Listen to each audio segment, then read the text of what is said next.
Hi, welcome to episode 9 of the Snowboarding Instructor podcast. This episode we have John Weatherley, founder of Boobytrap and known figure in the freestyle UK scene. We talk about how he got into snowboarding and how he became the biggest hype man we know. Alongside this, we have a sponsor for this episode. Watch and Ride is an online snowboarding school which focuses on improving your ability no matter what level you are. With loads of quick tutorials and feedback from high-level instructors, you're bound to improve not just your technical ability, but also your knowledge. They also have a fitness program to help maintain your fitness for next season of shredding. As we all know, lockdown has made us a bit lazy. Visit Watch and Ride and use the coupon code Snowboard Instructor Podcast for 25% off your order. We hope you enjoy this episode and have a great day.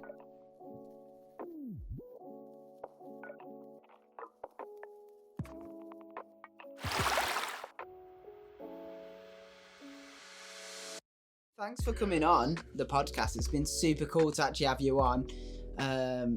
So John, I kind of want to start with the history and your story of you getting into snowboarding, and kind of going from there. So let's talk about your kind of first time you were on a board, mate.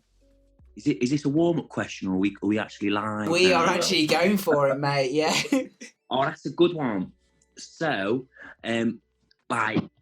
bit of a long-winded story, might go off on a few tangents. So every Saturday morning, I used to go gymnastics. Oh, really? Yeah, and I hated it. I wasn't that good at it, and I was the only dude. And it was just like me and a load of girls, and I was at that age where I didn't really like girls. Still don't. Anyway, bye. So every Saturday morning, my dad would take me, and he'd be like, and I'd be like, Dad, I really don't want to go. Like, this sucks. And he's like, oh, go on, son. You might benefit from it later in life. And I'm like, I don't want to go. Like, Saturday morning's like the best TV. It's like when all the best cartoons are on. You know what I mean? Saturday and Sunday. And then, so I kept going. And I was like, I really don't want to go. And then one day, they made us do gymnastics with ribbons.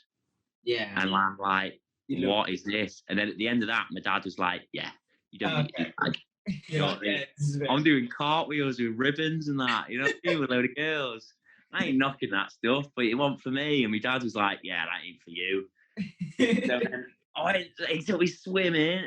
And I'm like, this sucks as well. You know what I mean? I'm like, Dad, I don't want to go. I mean, sometimes I enjoyed it, when you get into it. But just when you're a kid, you don't want to go. You just like Sharky and George, used to be on in the morning, and I'm like, I'm missing all that. And all my mates would be talking about it in school. I'm like, and I pretend that I'd seen it. And I'm like, they're good at that. I go swimming. But anyway, and I was like, my dad, he's like, right, okay, so you don't want to go swimming. And then the next thing, he's like, right, so we've got to keep doing something on a Saturday morning. I was like, what? And then I was like, what are we going to do next then? And he's like, right, I'm going to take you to the dry ski slope. We're going to do dry ski slope skiing. I was like, what is that? And you don't ski. Who skis? And he's like, well, no one, but just thought it would be good for you. And I'm like, I'm like 12 at the time. I felt I'd been robbed of my cartoon youth. You know what I mean? So we go to Runcorn Dry Ski Slope, and then we're there, and it was kids club, junior club at Tamworth, but we at Runcorn on a dry ski slope on a Saturday morning. Yeah. But they're all 5 and 6, and I'm 12. I'm in the first year of high school. And I'm like, oh man, this is so lame. But then they got me doing the snow plow and stuff, doing the pizza. Yeah. And they go through this hoop, and then they wallop me on the head with an inflatable mallet. And I loved it. I thought it was sick. I was like, Dad's like, did you enjoy that? And I was like, yeah, that was all right. And he's like, what? Really? You liked it? I was like, yeah. When are we going again? He's like, oh, every Saturday morning. I was like, sound. So go every Saturday morning. And then with that sound guys there, got taught by this scouser named Mike, who ended up turning into a stunt man. And now he's a fireman. Got taught by this guy Kev and this guy Stu. And Kev and Stu work at the Chill Factor. Oh, you know what I mean? Yeah, so that was a blast from the past. And I started working there. I was like, no way, you taught me to ski 20 years ago. And they're like, no way. Anyway, and so I go every week. And then, like, I went, like, and I'd start going on a Thursday night, on the freestyle night. Yeah. And, like, I wouldn't hit the jumps or anything, but I'd, like, see all the snowboarders there and, like, the good skiers and that. But I used to just, like, go, it was about 100 meters long and it was covered in moss, so it wasn't that fast. Yeah. It was in a right rum area, like loads of scallies knocking about, giving you grief and that for dry slope skiing. They're like, mate, who does that? And they had a lift at the bottom on the right. So I used to go straight from the top of the slope and then just stop towards the lift. Do you know what I mean? And I had one of them jesters hats with bells on. Yeah. And I loved it. I went twice a week. And then I went on a school skiing trip. How was that? And they're like, how long you been skiing? I'm like, twice a week, 2 years. And they're like, whoa, no way. I'm like, yeah, too right. They put me in a top set, right? We were in this ski resort called Le Norme in France. Probably tiny, but it looked massive at the time. And I'm like, went to the top of this mountain. I couldn't believe it. This is like, oh, this is sick. Announced to me, I'd never turned to the left on my skis. I'd only turned to the right because that's where the lift was. I used to bonnet and then just do a skid to the right. I'd never known it. I never even thought about turning to the left. Next thing you know, at the top of this mountain, everyone goes off to the left. And I'm like, whoa. What is going on here? I'm like, what? I couldn't do it, so they like knocked me down a few sets because I'm stuck at the top of this mountain. Like these like French skiing instructors trying to teach me how to go left. I'm like Zoolander, not being able to turn left. You know what I mean? Yeah. So anyway, that was that. I finally learned how to do it. Like I got that into it. I got snow blades. Oh no. Yeah, get onto this. When they first came out, they were called ski boards. Skis. Yeah. Weird, isn't it? Nothing boardy at all about them. If anything, skis kind of resemble boards more than snowblades. Anyway, I could turn on them. I was good on them. Dead good. But anyway, I go on a Thursday night, still on my skis or my blades. But I'd have all the snowboard instructors there taking the mickey out of us. Like, they're like, when are you going to get on a board? When are you going to get on a board? But I'm like, what are you on about? I'll just learn how to turn left, mate. You know what I mean? I'm buzzing with this. I've got my jesters hat on. See you later. You know? And then one day, because my dad used to take me like, he never skied, but he got into it later on in life. Yeah. And then one day, they put the jump at the bottom of the slope, and there were these two fences, and then the car park, and they put dry slope matting in the car park, and they set both the fences on fire. Management, John, the manager, had gone home.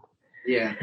And this dude, the snowboard instructor, Simon Bedingfield, he did a 360 off the toes, over the fire into the car park, and he did a method into the car park, and he was riding a Dave Vincent A board, and it was red, and I remember it like it was yesterday. I thought it was the sickest thing I've ever seen. That is cool. My old man agreed. He was that is sick. And like all the swimming, all the like gymnastics with ribbons, all that, it come to this point, and my old man's like, yeah. Yes. This is your thing, mate. You know what I mean? And he went up and he spoke to Cy Bedingfield, and he's like, will you teach my son how to snowboard? Cy's like, yeah. So I had lessons with him. It's dead good. And do you know what? I owe so much to my dad. because like he wanted me to try so many things out, and I was just like, I always thought he just wants me to try loads of stuff, but he just wanted me to find one thing that would become my craft, and I owe it all to him. And honestly, realised that not that long ago when I was speaking to a friend, Si Clarkson, and he said the same thing about his dad. And it moved me. And then that night I went home and I told my dad how much I loved him and how much I thank him for helping me find my craft. Yeah. And like, honestly, yeah. Yeah, you see people finding it later on in life, which is great. But I'm stoked. Like, I learned it at 14 and learned to ski at 12, and it's like, right on. But anyway, that's how I got into it. And I was like, to be fair, out of everyone I've taught, I'm the one that took the longest to learn to turn. Like, I used to fall in leaf it on my heels so long. And I could do it on my toes, but I couldn't turn. I like jump turn, you know what I mean? And like, out of everyone I've taught, I'm the person that I know that's taken the longest, to the point where I'd be driving home from Runcorn Dry Slope, going to my dad, going, "Oh, do you think I'll ever get it?" And he's like, "Yeah." You know what I mean? And then me and my dad got into skiing. We used to go from a Christian family, so we go on these Christian like snowboard and ski holidays, and I took my snowboard. So it's like we get these cheap holidays, yeah. You're dead good, all inclusive. Like 500 quid, you go to Switzerland. You know what I mean? You get a lift pass, you get some digs. You're all sharing a room with like in dorms and that, and you all chip in to make your scran and that. You get your lift pass, you go out in a big old bus all the way from London to wherever. We went on holiday over the millennium, man, to Lauterbrunnen. Yeah. That. Imagine if it was like millennium now. It cost you an arm and a leg. Got it for like 500 bish, man. It was sick. How old were you then? I was so I'd have been. See, this will make you laugh. Go on. This will make you laugh. I was 16. Oh no, I was 15. I was 15 and a half. So I learned to turn that trip. So it's actually taken me a year and a half to learn how to turn. But it clicked, man. That trip, it clicked. And I knew then. When it clicks, you know when it's clicked because you can think about other things and you can manipulate your turns, and you're not just closing them off, you're opening them, and you're like, oh, I remember what I was wearing and what board I had. I had a Nitro Gothic, right? 142 or 137 or something. I'd saved up my paper round money, Nitro bindings, and I had North Wave boots, and I had this little grey Burton outfit with like orange things on us in the arms and that. You know what I mean? Oh man. And it literally, like, we went on this run that holiday. I swear it was like the longest run I've ever been on in my life. It's at the top, it's the Shiltorn, right, where they filmed James Bond. Oh yeah. That James Bond movie that no one remembers because it was with that James Bond who was only in it once. Anyway, yeah. I forget his name, James Bond. But so we snowboarded down from there, and it was good snow that year, like brilliant snow. And honestly, we were able to snowboard from there all the way down to Lauterbrunnen. I swear, I was on that run for like 4 hours, man. And bear in mind, I just learned to turn, so I won't go rapid. But like, I've never been on a run since then. I swear it took that long. But I wasn't like side slipping. My turns were open, and I could razz it to a degree. I swear it was all the way. Never didn't get a lift.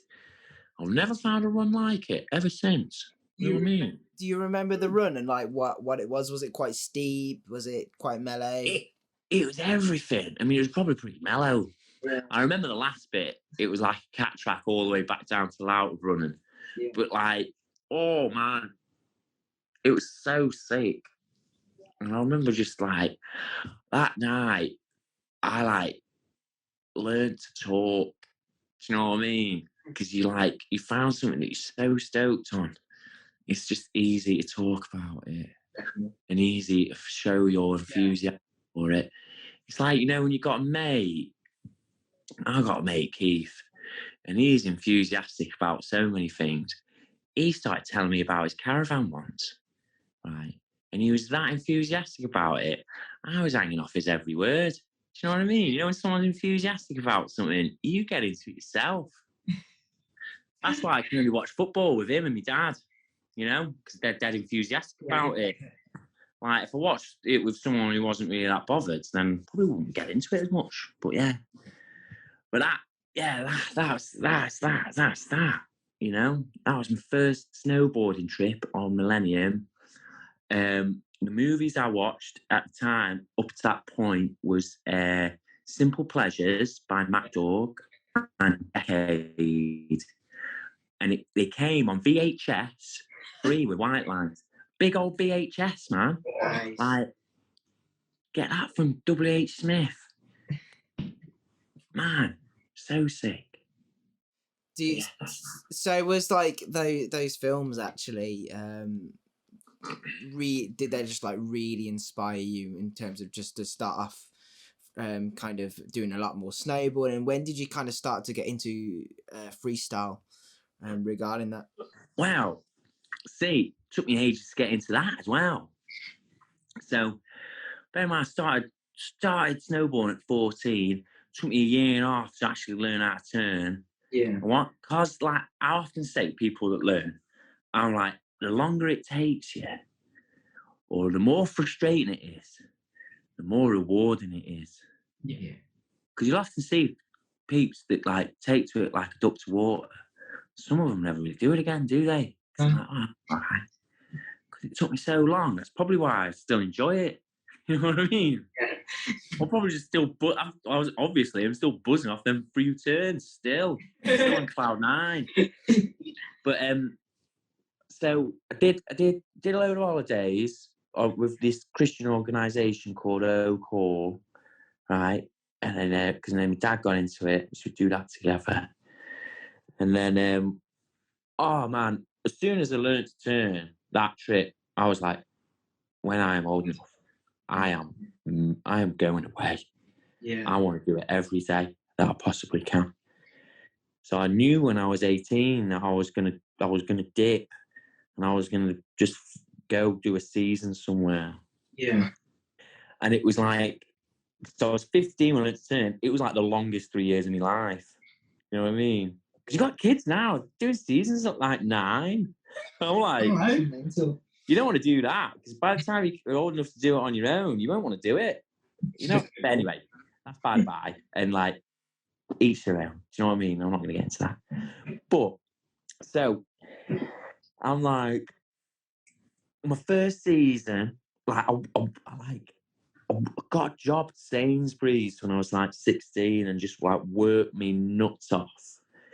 And I was in college, but this is the only regret I've got in life. I was in college, but like didn't really apply myself. I should have gone to sixth form, stayed in the school I was in, because I did all right with GCSEs. But as soon as I got like an ounce of freedom, I just took the freedom, you know? Whereas if I'd have stayed in school with the same teachers, I know you get a bit more freedom in sixth form, but they'd have like encouraged you because they knew you, you know? Or I could have done a trade. But because I went to college, you know, when you start getting into things that you'd like, you get into at that age, you know, not that I encourage that. And but like I What did you do at college, by the way, John? I did a GMVQ in business studies, and I did an AS in psychology. but we only did the AS in psychology because me and my mate were the only lads in the class, and it was just all girls. So you were like, yeah, but it was pointless though, because I had the ability to talk to girls then. I couldn't really do it. I'm like, oh my gosh. But I just did a year and 3 course. It was a 2-year course, and I had so much to do for the last quarter. yeah, And they were like, oh, right. They sat me down and they're like, John, you need to do this, this, this, this, this, this, this, this, this, and this. And you also need to do that. Oh, yeah, and that. And they were like, we know you like snowboarding. So do you want to do that, or do you just want to sack it off and carry on and get a full-time job at Sainsbury's? Even though I was working quite a bit at Sainsbury's. And I was like, yeah, see you later.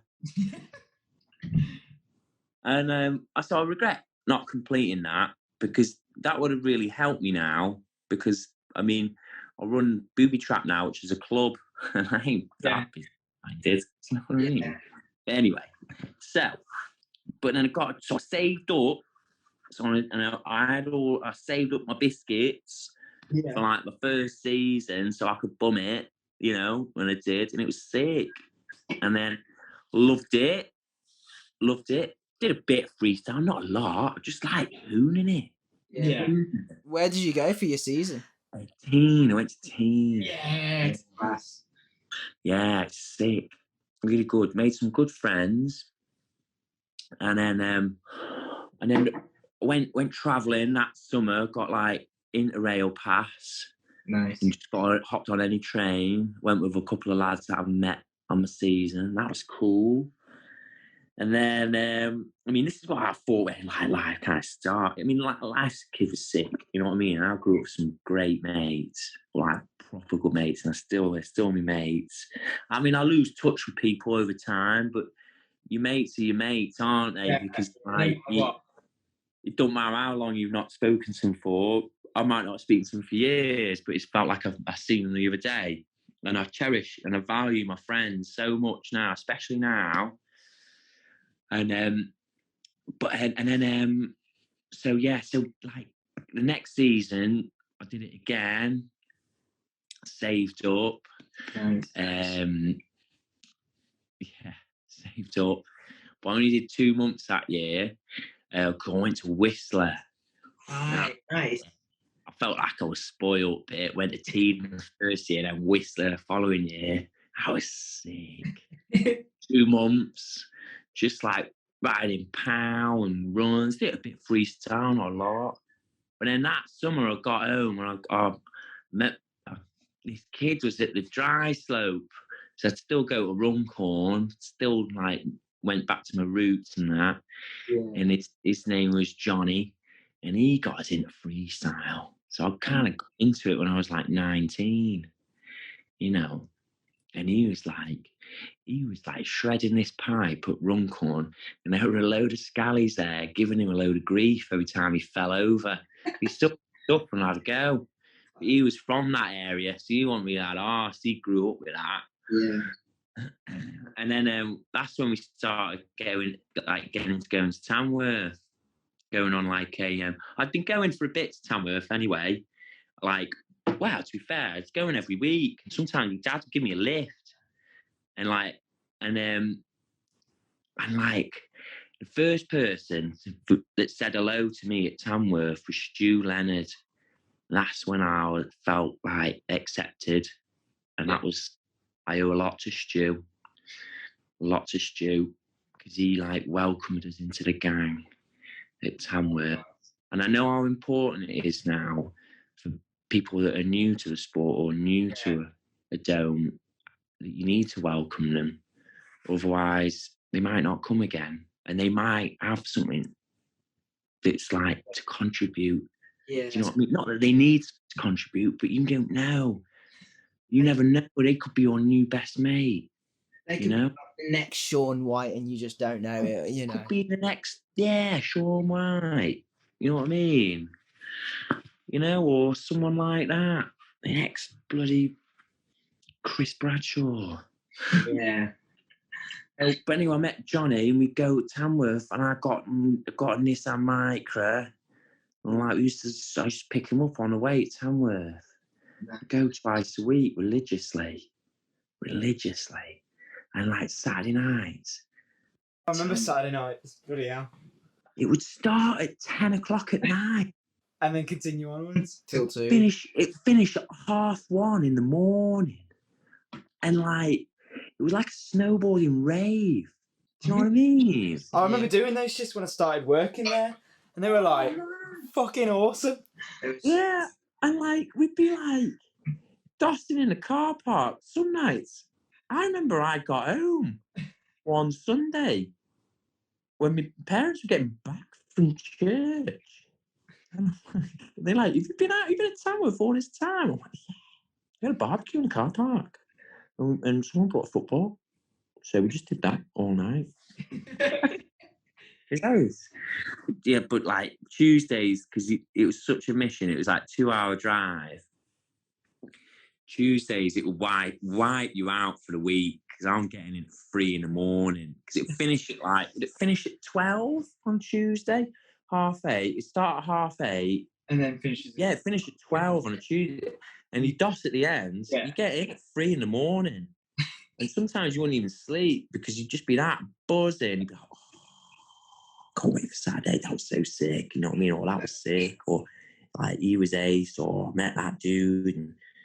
You know, you just like, it was literally at Tamworth, I've literally had some of the best days of my life there. Yeah. You know, like too many. And I could talk about Tamworth till the cows come home. You could do a podcast just on that. Tamworth Snow Day. Yeah. So much love for the place. Everyone that works there, everyone that's ever ridden there, everyone that's ever worked there, anyone that's just graced their presence with it, just like knows how legit it is, you know? And I've heard people call it the greatest resort in the Milky Way. Yeah. And you know what? I 100% stand by that. I agree with that person. I know he's a dicky fella. But yeah, oh man, so sick. So yeah, man, loads of love for Tamworth. And then I kept doing seasons. Like my third season, I decided I wanted to work it. You know, I still saved up my money because that's just the routine that I got into in the summer. And I started working for my uncle got dead lucky because he'd make windows and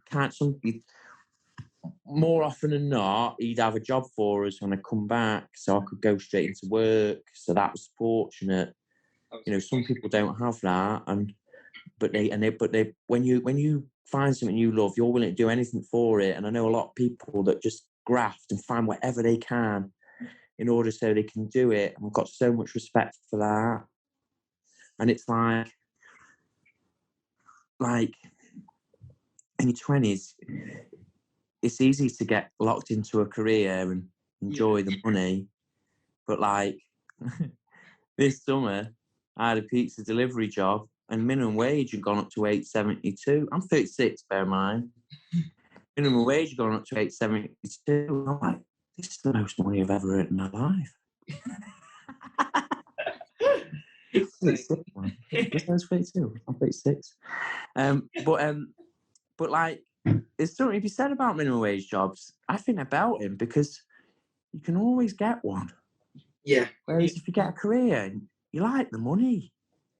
And I've never had I'm finding a career. I'm finding one now. You know, that I love, but I can keep snowboarding with it. But like, there's no shame in earning minimum wage because you can just like. At the end, when you have something that you love, you can just sack that minimum wage job off. Yeah. Because right, and then you just find another one.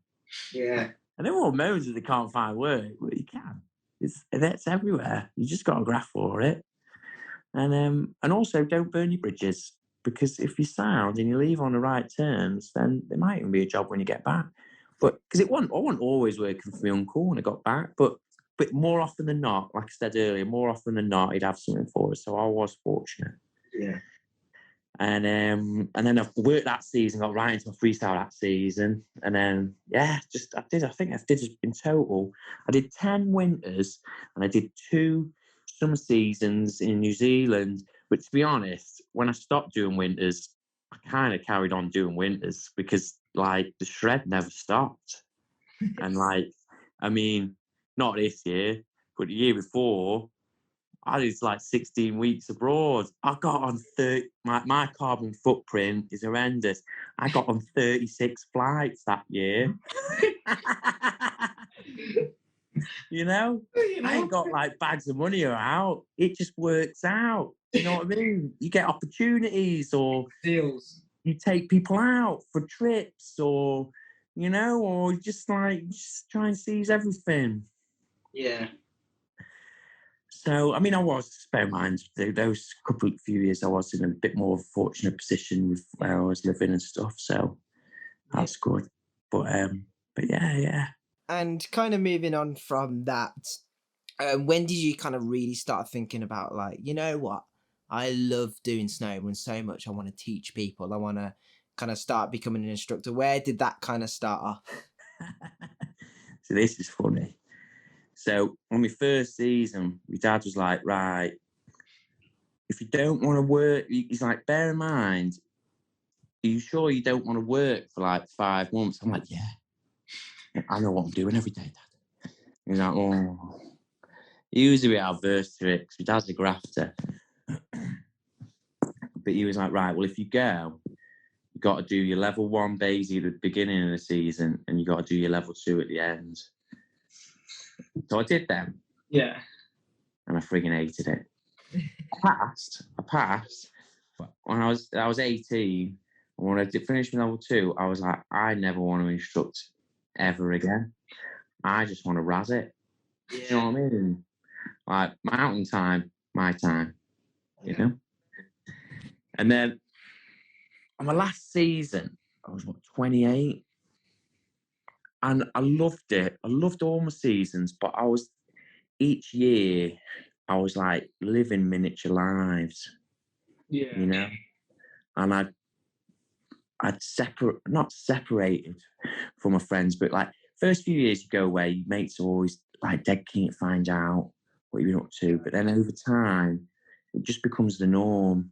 Yeah. And then I'd go home and it was my fault, even though it's a two-way thing, but it's my fault. I'd graft that much in the summer that I wouldn't go out and socialise because it might be the pub and I might end up spending money. Do you know what I mean? I'd become a bit of a tight arse. And like, I'd get up to stuff that would like keep me in. Do you know what I mean? But we'll get onto that. And so yeah. And I don't know what I was getting at there, but anyway. Oh yeah. And then, yeah, so I was 28, so I decided I wanted to move to Manchester because there's a bit of a snowboard scene there and the chill factor was there. And it was like, it was still relatively close to home, So, and I got a job. So chill factor were like, oh, because I was like a sponsored rider there for a bit, for like a year or something, to get free riding and that. So that was cool. And that was big help, actually. One of the best things you can get as a snowboarder, get sponsored by Dome, because I fully believe everybody should pay to ride because that's what keeps it afloat. Yeah. And it's the people that don't pay, they're the ones that moan. Do you know what I mean? Yeah. When the freestyle's crap or the what's it, because you ain't grafted for it. And I fully think everyone should pay. I mean, don't get me wrong. In the past, when I was younger, I'd sometimes like jump the queue or whatever. Yeah. But now I just think, and especially the way Domes are thinking now that there's no money in freestyle when there is. Yeah. The reason there isn't is because maybe some of them aren't policing it correctly. They're letting people like take advantage of the situation. But anyway, that's right. Oh, that's it. So yeah, they offered me a job. I applied for my sponsorship again, and they were like, "Oh, we want to give it to kids now." And I'm like, "What?" They're like, but we want you to be their coach. And I'm like, oh, I hate kids. You know what I mean? I was like, oh, man, this is going to suck. And they were like, oh, and then you can apply for a job instructing. And I'm like, oh, no. Oh, like, no, this is going to be lame. Right? So I moved to Manchester, moved in with my mate James Jones. I owe a lot to him as well. He turned up in my life at the right time and helped me with a lot of stuff, a lot of life stuff and that. I learned a lot living with him. And I started coaching these kids, but they were brilliant. I got blessed with these kids. They were inspired. Yeah. I was at a point where I was like, with snowboarding, it was good, but I was more about life. Yeah. Making friends, wanting to create a life, meet someone that I could potentially marry or whatever. These kids, like, gave me a snowboarding rocket, so to speak. And it just like, whoa, found my love for it again. And I was like, I love dossing with these kids. They were sick. You know, that was 2012. And the snowboard lessons were all right as well. I was like, whoa, what's on the right, lad?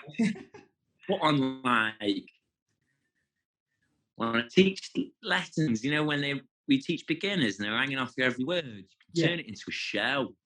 You know, I love entertaining. I'm like, dancing and that, and then like you finish work and you spend all day talking.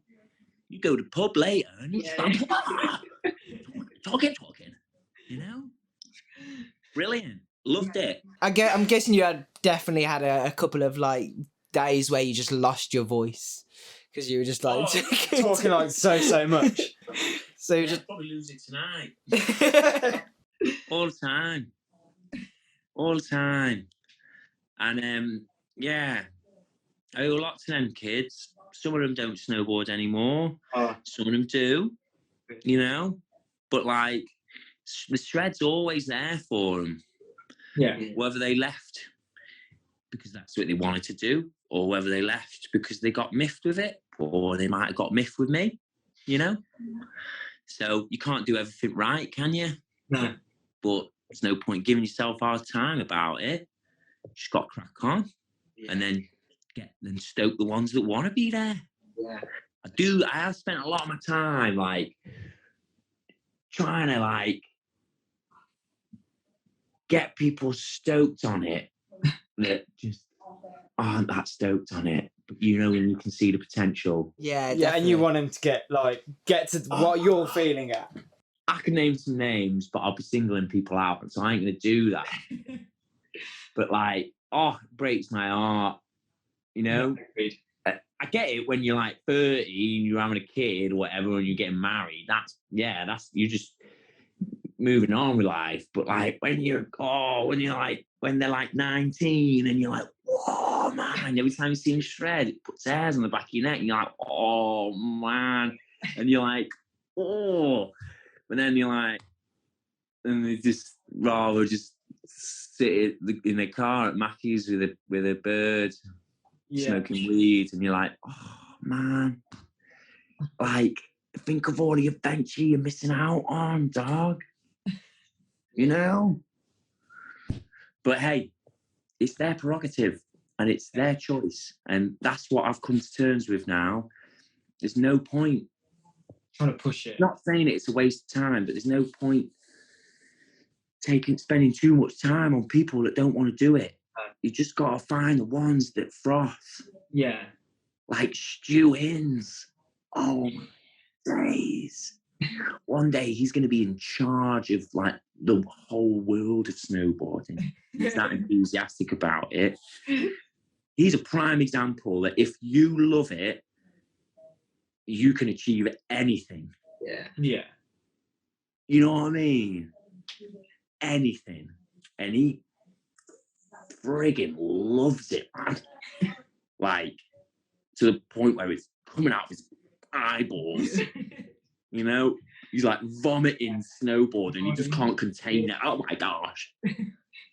Like, I friggin', oh man, it was so lame. This summer, like, I had a tough summer, and then I was involved in this group chat. Stu Inns was like, guys, there's a patch of snow up in the Cairngorms that someone's found. Send me a photo. And I looked at it and I was like, that looks so toss. There's no way I'm driving all the way up there to find that snow. Next thing you know, like a week later, I'm at the skate park and I had a really good day. And then Norris is like, oh man, should we go up to Scotland to find that snow, Stu? And everyone was like, oh, go on, John, it'd be really good for you, And I'm like, all right then. So I went. Oh man. Loved it. No, it was crap. It was like a 700-mile round trip. You know what I mean? Picked up Stu. I mean, it was all funny. We got there, camped. That was nice. Next to the Lake Aviemore. That was nice. That's like a mini Lake Tahoe, you know. And then, like, that was good. But then it woke up. It was pissing with rain. I'm like, what? We got all in our snowboard kit. Bear in mind, it's humid. We got all the camera kit. And Stu wanted to take this pipe up. And I'm like, oh, man, this is crap. We're halfway taking this pipe up. And this guy's like, you can't take that up there. And then Stu's kicking off, and I'm like, no, that is fine. You don't have to take it. So we dropped it. And it took us ages to walk up there, man. Oh, we're halfway up, like a drowned rat. And I'm like, I hope we don't find this snow. Get up there. I'm having a bit of a tough time with life, just in general. You know, we get up there, and it's peeing it with rain, man. Yeah. Up there, and it's, get to the top of Cairngorm. It's like 4,500 feet. And I'm like, all in our snowboard kit, drenched, but it's like hot, you know? It was toss. Go up there. Oh, and then we find a bit of shelter, and Stu's like, right, I'm going to go find the snow. Me and Norris are like, let's chill here. And I was just like, oh, I had a moment. You know what I mean? I had a moment. Norris was dead good with us, but I'm glad Stu wasn't there because he would have known how to handle it. He was like, oh my gosh, what is wrong with the trap lord? We didn't find the snow, mate. Oh, did you not? No, we walked back down. Oh, that sucks. It was funny. Do you know what? I found out that trip that those guys are down for absolutely anything, and they got me stoked for the winter. But I said to them, we could have done it via Skype or Zoom. Definitely. But yeah, that's a bit of a tangent. And I kind of want to go just to have a quick briefer touch upon before we move on to like the segment of Boobytrap. Just kind of run over the level 3 bays and how did you find that, and your experiences with that essentially. See, that's another funny one. So I did my 1 and 2 in 2002. Yeah. 2002? Yeah, 2002. Nice. And then I started chipping away at my level 3 in 2018. Okay. Or no, 2017. So it's like 15 years later. And like, I'd come straight from Mammoth on a jib board with no edges. I went straight into I booked 2 weeks. I went with Jason Rickwood. Yeah. Brilliant friend. He got the best energy. Him and Fish are brilliant. Love them. And I booked on my level 3 tech and my level 3 teach. And I just thought they'd pass me through my contribution to snowboarding. Do you know what I mean? A bit of favouritism, maybe. Oh, no. Quite the contrary, you know. I turned up with like a hip flask and like, you know, like a tip. Failed both weeks. Yeah. But I got it then. Yeah, you know, the idea of what I had Rob Norton on the level 3 tech, and like he failed us, but I had so much respect for him. I was like, whoa, fair dues. I was like, that was hard. It was hard. Because I just thought, it's just turns, isn't it? You know what I mean? It's not. It's like, Poor. And then the teach is like all the words, man. I'm like, whoa. You know? So then spent the whole of the next year thinking, I hope Rob Norton's there from a tech, because I'm going to graph now, and I want him. I want to like shred on. I want it to pass it. I mean, I wasn't doing it for him, but I was doing it for me. But it would have been nice to get passed by him. And turns out, the following year, it was him. I beasted it. And he was like, "Yeah, sick." And I'm like, "Oh, right on." You know what I mean? Yeah. And then I failed to teach. And I was going to do it this year. But is there any point? Yeah. Do you know what I mean? Is there any point? What's the level 3 teaching like? How did you find it? Is it, because you say it's still like wordy, like doing the exact words? If you do it, start reading the book in September. Yeah. Just read it. Otherwise, it's just waste your time. You know? I remember I got asked, Renelle, she's Australian. You know, you've got that acronym, SMARTER. Yeah. That you use for all types of teaching. She's like, right, SMARTER. So each letter stands for a different word that you can apply to teaching. So, John. She goes, so, what does S stand for? John. And I'm like, oh, I'm like a deer in the headlights. And I'm like, snow. I still don't know what it is. You know what I mean? But hey, yeah, read a book. But Brexit, that's all I'm going to say. I ain't banging anyone out here, but what's the frigging point? Yeah. No point being a level 4 and be able to teach on a dry slope. Yeah. You know? That's like a whole different... Just saying. I'm not bagging it out. I think it's a great, I think it's a great system to go through, you know? And like,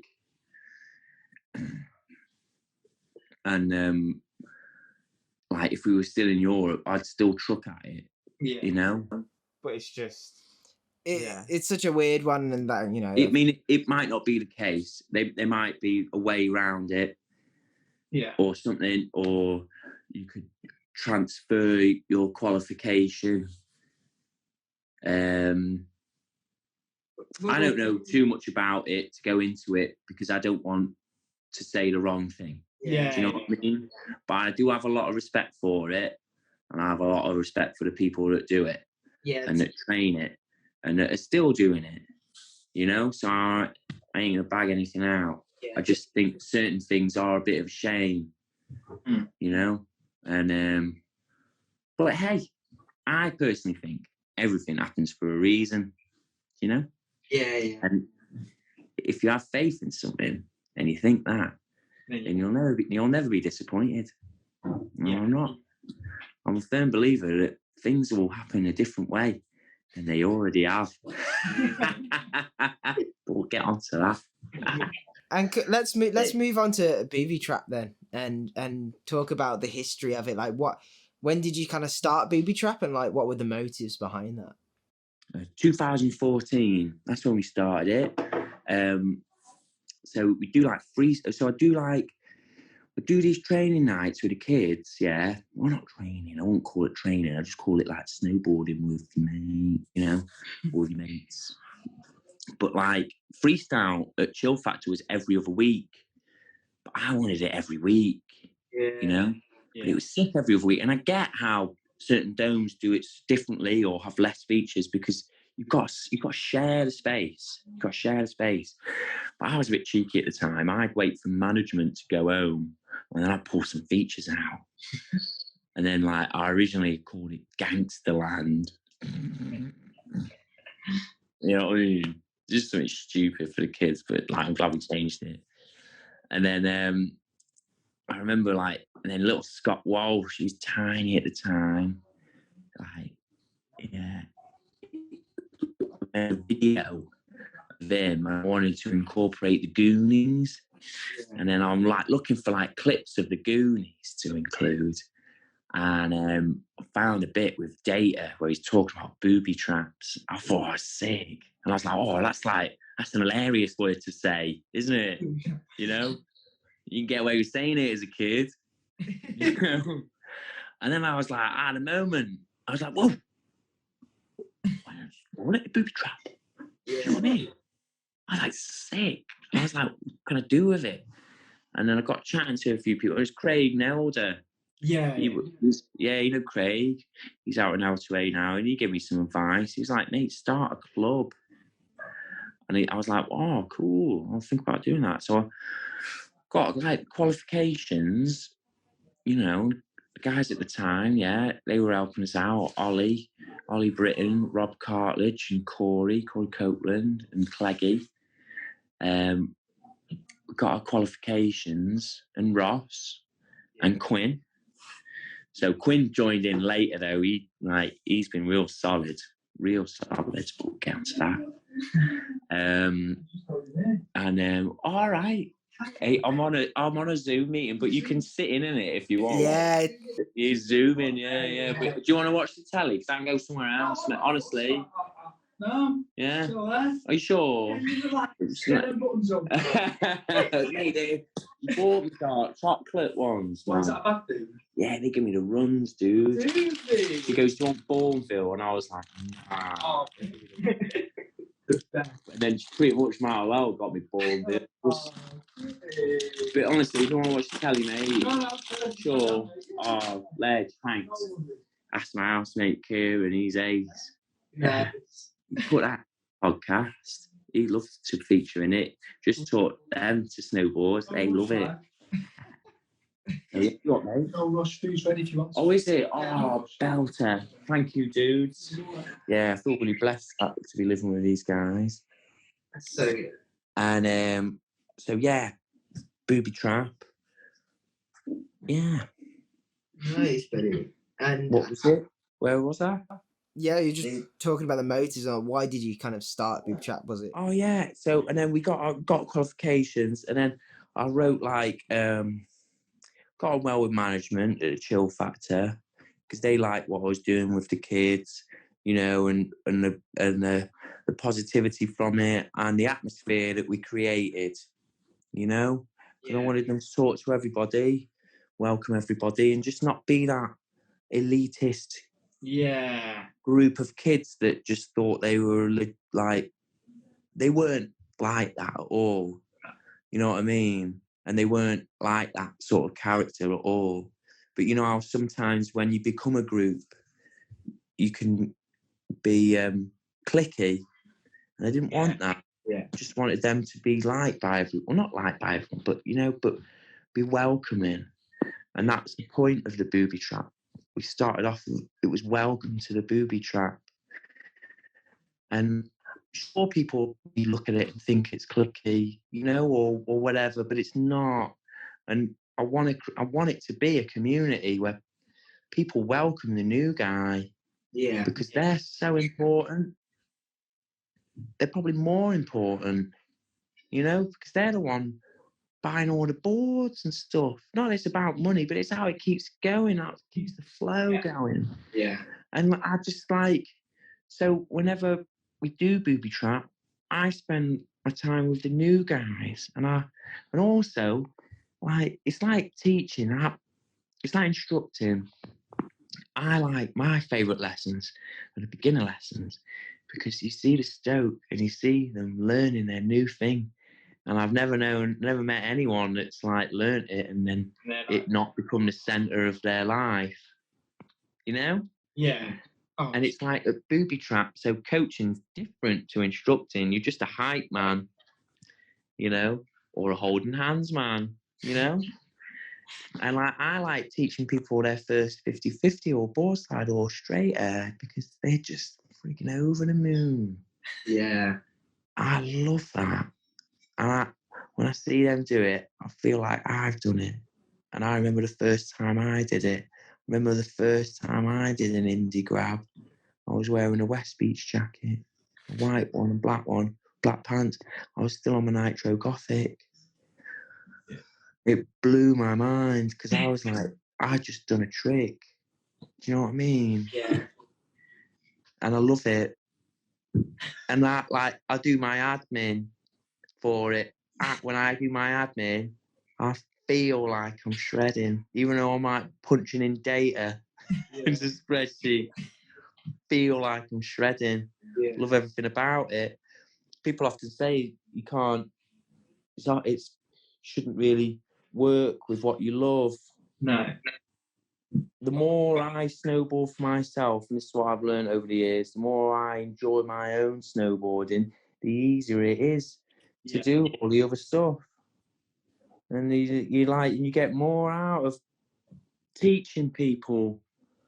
And like, because I've gone through it in the past where I've just instructed and then just come home on a freestyle night, or where I was normally out of stage. But I get it. I get how it can become mundane. Yeah, and not a Job. But the more you have time for your own shredding, and you guys have time for your own shredding, and I see it in your left. You know what I mean? When you like, and it's good, and it's so important to do it for yourself. It means, and it's like with everything in life, the more you work on yourself, the more you can help others, or the easier it is to help others. And I've learnt that this summer. Massively. Like, big time. So, yeah. And kind of going from, since Boobytrap's going to start to grow at that point, do you remember like the first trip you did with Boobytrap and any kind of like really notable trips as well alongside that, mate? I've lived my life doing trips. Well, since stopping doing seasons, it's all been about the trip. I think you get more out of a trip than you do a season. Just try and put it all in. Yeah. Oh man, there's been so many. Well, your favourite ones then, or your like the most notable ones you remember, Or even the most recent one. Yeah. Oh, like a really good one was a couple of years ago when it was like it was a booby trip in Jan, and the snow was biblical that year. It was like unreal, and everyone comes on a booby trip holiday to learn freestyle. Yeah. Of course, like part was buried, wasn't it? It was about 6 feet under the snow, under the surface. Like, oh, that's my battery. Wait, I have to plug in. But I mean, we don't take people like off piste because that would be irresponsible. Yeah.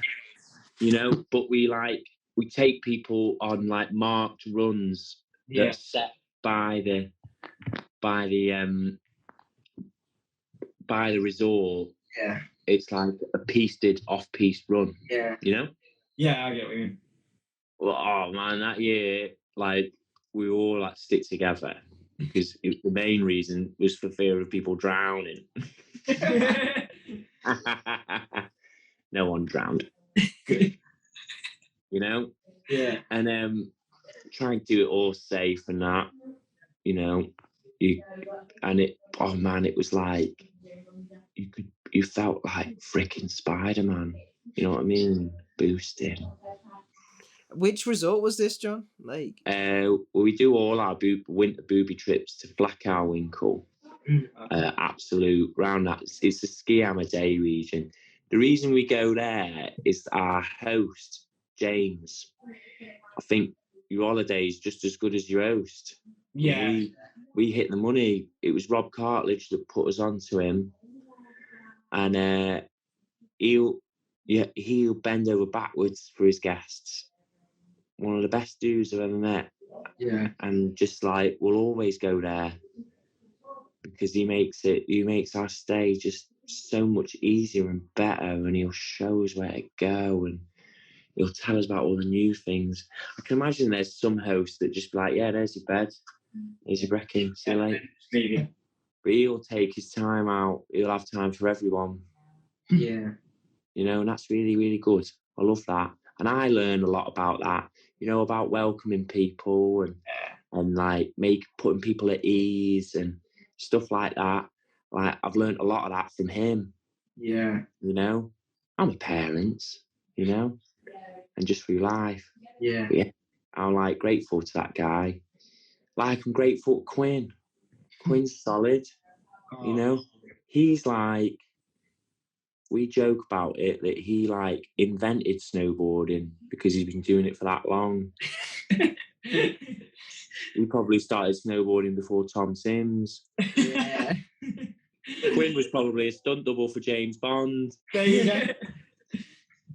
But yeah, him and Sam Smith have been dead good because like there was a point this year where I didn't want to really do Boobytrap, Yeah.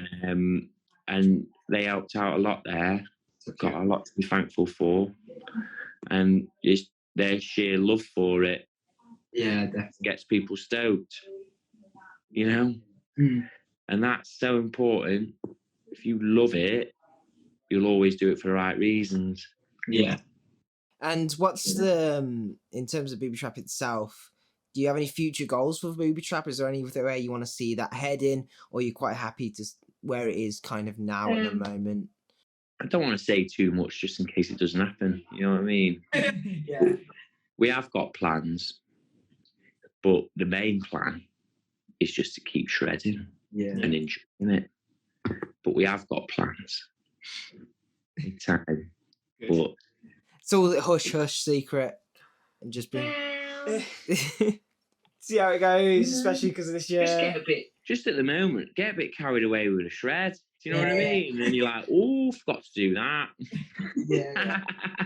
Like, I've been snowboarding every night this week, except tonight. But I feel like I'm snowboarding, talking to you guys. Do you know what I mean?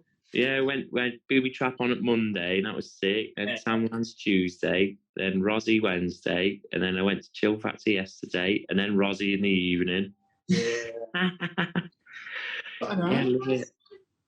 Mate, that's mental. And actually, moving on from Boobytrap, then I really want to kind of talk about the UK freestyle, like snowboard freestyle, like your opinions on that and how it's grown from the early 2000s to kind of where it is now, essentially, and just like the overall kind of community in UK freestyle, because it's so good, especially with the dry slopes and the dome. Yeah. Well, it all goes down to one thing: people need to pay for it. Yeah. All the good people want it for free, whereas like, but they're the ones. I ain't slagging it off, but it's the ones that get free that moan, that talk about the glory days. And it ain't like that. Don't get me wrong. In the early 2000s, there was more freestyle, and there was bigger parks, and there was like more stuff going on. But then people stopped paying. Yeah. You know what I mean? And then management didn't really give two hoots about it. And all the domes all talk to each other, and I don't blame them, you know, because Tamworth freestyle's only on a Tuesday night now, isn't it? Yeah. But I don't blame any of the domes because they got to make their money. They're big fridges, aren't they? Yeah. No, so I get it. But like, I'm sick of hearing about the glory days because every day for me is a glory day, because a good snowboarder adapts to his or her surroundings. Do you know what I mean? Yeah. So whether there's 16 features out, 4 features out, or no features out, you've got to like adapt to your surroundings. And if you can do that, you'll always have a good day. Yeah. And if you're not having a good day, get someone stoked on it. Yeah. You know? Or tweak your bindings a little bit. It might be that you just might want to like, well, just mess around with bindings today. Oh, that felt nice. There's so many different things you can do. And like, but I reckon we'll go into a new golden era of snowboarding, and it'll be here to stay. Yeah. Do you know what I mean? COVID is happening for a reason. And I see all the good in the bad now. And if it weren't for COVID, like, I want to sort my life out. Not saying that my life was bad, but it was different. Yeah. You know? But now I see the shred. I love it. And I love it the same as when I learned to turn, if not more. And like, you just got to seize every opportunity. Like on Tuesday, I'll be 10 weeks sober. Right? Not that I had a mega problem, but if you're into that sort of thing, you know, smoking weed, drinking, like, I ain't going to judge you for it. All I'm saying is, if it's your daily thing, Maybe. kind of stops you getting the full love for what you love. Yeah. Do you know what I mean?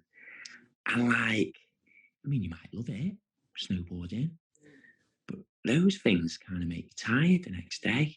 Yeah. You can't ride your full capacity. Not that that's what you want to do every day. But since I'm not, like, it worked for me. And I've feel like I've got a new lease of life. I'm 36 and I feel like I'm 14. I see people learn their first turns or their first board slide, and it's like I've watched Simon Bedingfield do a 360 over that fire again and land in the car park on his Dave Vincent. Do you know what I mean? And it's like, I recommend that to anyone. Just like living a straighter life, but each their own. And no one can judge anyone on anything. And I know how hard it is if it's a daily thing for people to stop it. But like, there's ways, man. Yeah. You know, and it's good. Cool. And like, I find it easier to talk now. I find it easier to communicate. And I've loved talking to you guys about it. Whereas in the past, I'd have been petrified. Yeah. You know? Definitely. Scared of my phone. But yeah.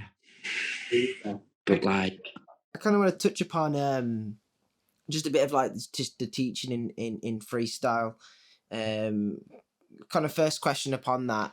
What do you find different between kind of teaching freestyle now to how you kind of, let's say, normally taught kind of normal lessons in chill factor? Like, was there any kind of differences, similarities, kind of whatnot? it's the fine line, isn't it, between instructing and coaching? Yeah. A lot of people don't really know what it is. Yeah. Whereas it's like instructing a beginner, telling them what to do. Yeah. It's like, but you can lead them to certain outcomes, you know? Yeah. But like coaching, you just got to be a hype man. Yeah. Create an energy that people buzz off. But you can do that in instructing. You know? Yeah. I find it hard to find the fine line, you know what I mean? Because I'll prat about the slope, whether I'm instructing or whether I'm coaching. You know, I freaking love it. I'm a showman and I just want to entertain people. Yeah. But that's about doing it for the right reasons as well, you know. Yeah. But yeah, I guess I mean you can still be a hype man and instruct. Yeah. But I don't know. I think more just content you put in.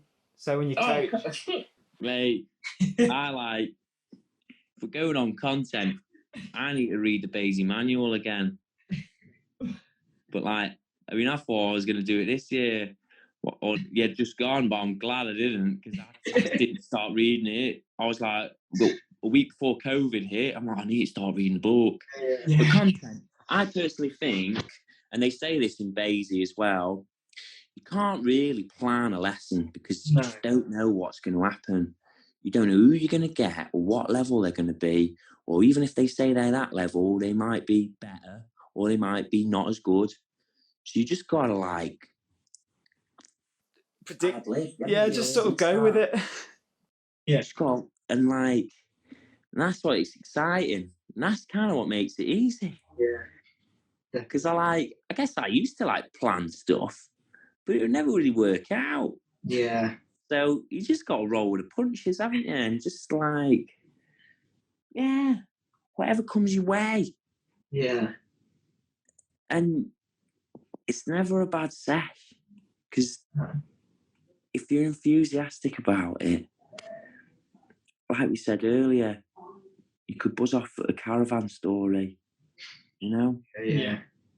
And you just, the best advice I could give anyone in any facet of snowboarding is to just enjoy it. Yeah. And then you're doing it for the right reason. And if you love it, then anything is possible. Anything, Yeah, definitely. you know. I could get emotional about it. I love it that much. You know? Yeah, it's dead good. It's dead good. You've kind of answered like my final thoughts, but we'll kind of loop around to that. Say it again. I'm more than happy for you to say that and go into like so much detail about it. I do want to kind of just quickly ask about any advice you give to kind of instructors that are teaching freestyle to start off with. A bit not necessarily, of course, we've talked about the enjoyment of that.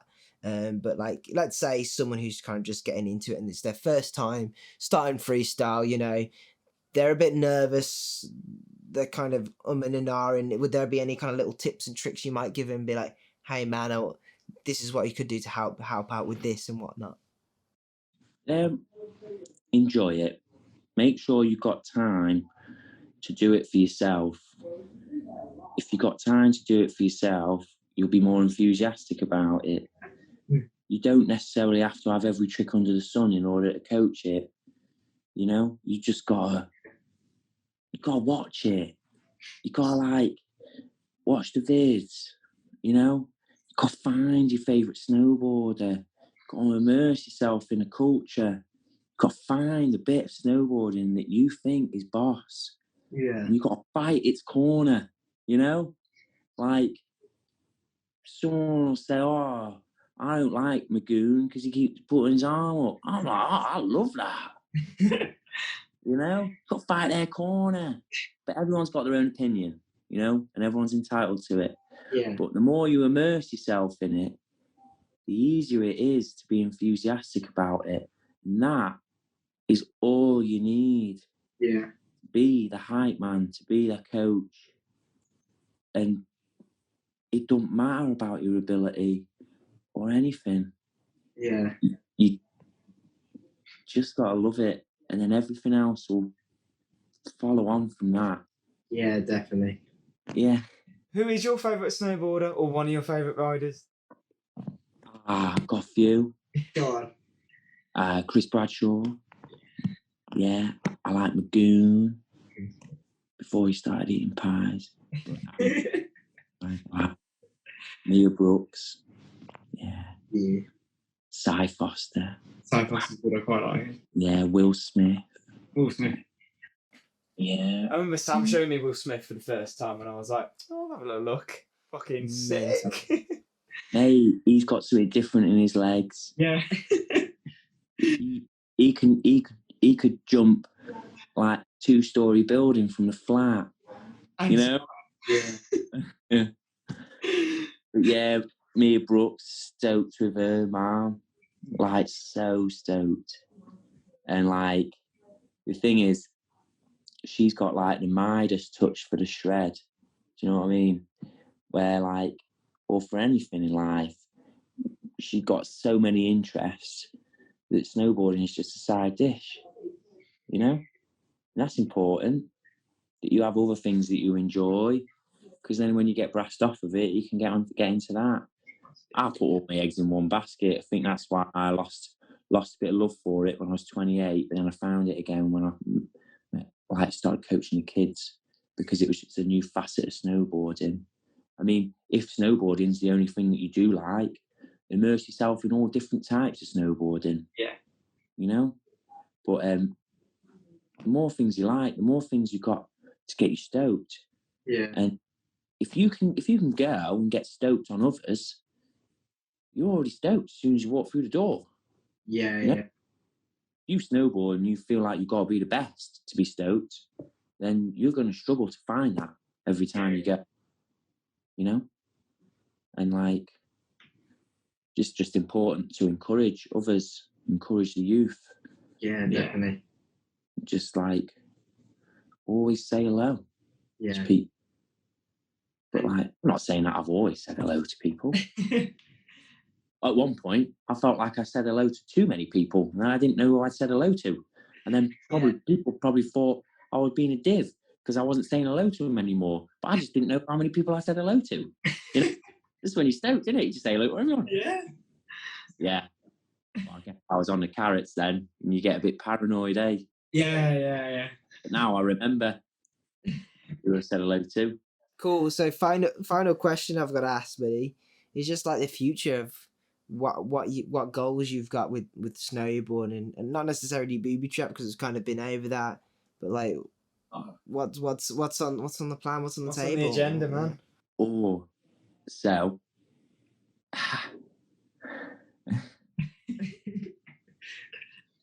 it's really good. I mean, there's not a lot of shred to do at the moment, is there? No.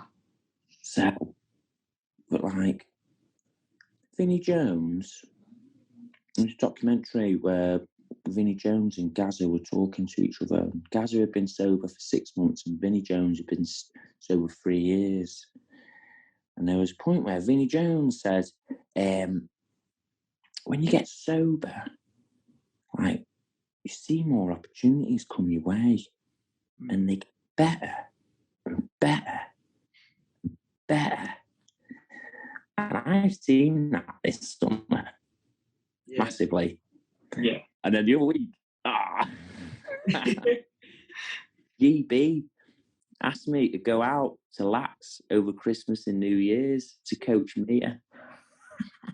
Nice. I'm going next week. Cool. Oh, sick, man. Nice one. Yeah, right in the time when you can't shred. And I get a coach exemption letter from quarantine.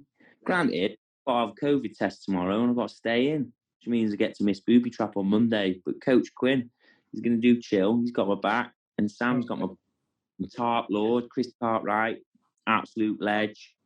Got so much love for him. You know, Sam and Georgie, so much love for them. Quinn, been there for us, big time. Got time for everyone that's been there for us, but got time for anyone that's been on a freaking snowboard. Yeah. But so yeah, I'm doing that, and I'm stoked, and like I want to do right by it, but I don't want to like sound like a div here. But I feel like I earned it. Oh yeah. And I'll do right by it. You know what I mean? I'm just stoked to go snowboarding with her on the mountain. That's so fucking cool, man. Yeah. That's so awesome. Yeah. And like watch how good she is on the mountain. And I feel blessed to have been able to see her grow up and watch her snowboarding mature, you know? And like the things she's just now is like incredible. Yeah. You know? So she might be teaching me.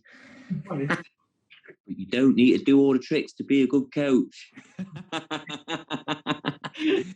I ain't just standing there on a knuckle on bed with her. You know what I mean?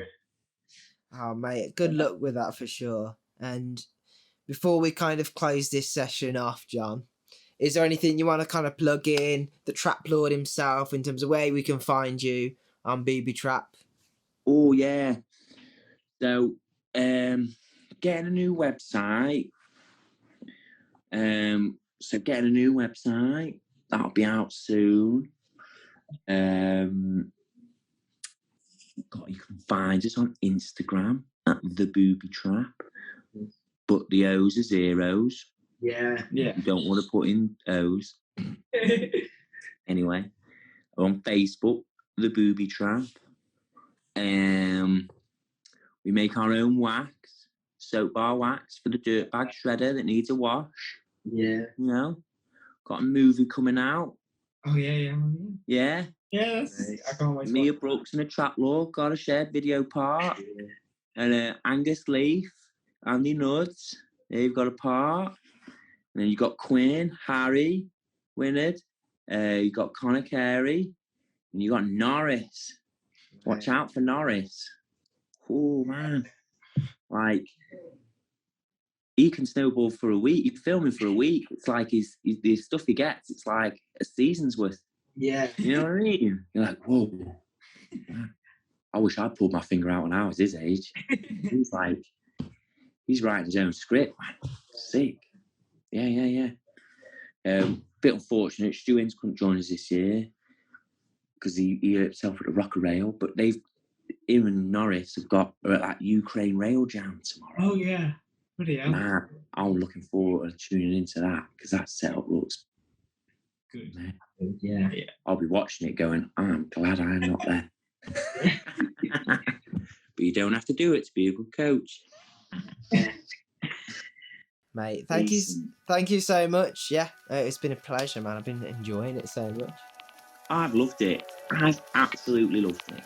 And every minute felt like I've been snowboarding and you asked all the right questions. And you guys are